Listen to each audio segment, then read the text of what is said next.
Salut à tous.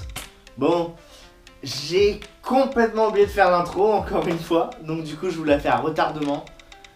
On est rentré, mais je vous fais quand même l'intro de cette vidéo ici. Alors, le deuxième jour à Athènes, c'est super bien passé, comme vous allez pouvoir le voir. On a vu de super endroits, on a eu l'occasion d'y aller tranquille, on ne s'est pas levé aux aurores. À midi, on a testé le souvlaki, je crois que c'est ça le nom. C'est l'espèce de kebab, la bouffe traditionnelle grecque. Franchement, c'était un régal, c'était super bien. Et puis ensuite, on a fait un petit tour dans des parcs surtout, pas trop loin de la place Syntagma. C'est la place principale en fait de Athènes, où il y a le Parlement, etc. Et donc on en a profité pour jouer à Pokémon, choper des Cryptéros, le Pokémon régional. Et puis voilà, on a pu faire des raids aussi, c'était vraiment sympa. Et on a fini la journée tranquille, avec un petit tour en bus touristique, vous savez, avec le toit ouvert là. Nickel, sur toute la ville, c'était génial. Et le soir, un bon petit resto dans la rue, au resto qu'on aime bien. Voilà. Bon, pas plus de blabla, je vous laisse apprécier et je vous donne les retours juste à la fin. À toutes.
Et voilà comment c'est fini notre deuxième journée. J'espère que ça vous a plu. Nous, on a vraiment kiffé. C'était une journée tranquille, on s'est pas pris la tête. Le parc était magnifique. C'est pareil, on aime bien pas trop se renseigner quand on part en vacances, mais plus voir sur le moment un petit peu où nos pas nous mènent. Et là, c'était vraiment sympa, c'était génial. On a eu la bonne surprise de savoir en plus que le tour de bus était valable pour 2 jours. Donc du coup, le lendemain, on aura aussi l'occasion de le faire, vous le verrez dans la prochaine vidéo. Et franchement, c'était vraiment chouette. Voilà. On a kiffé, comme d'hab, Athènes, super ville, très verte. Et en termes de Pokémon Go, mais c'est riche à foison, plein de Pokéstop partout. Donc c'était vraiment chouette. Et puis on a même eu l'occasion de rencontrer un joueur de Pokémon local avec qui on a pu échanger, c'était vraiment sympa. Bon, sur ce, je vous laisse et puis rendez-vous pour le jour numéro 3. A plus.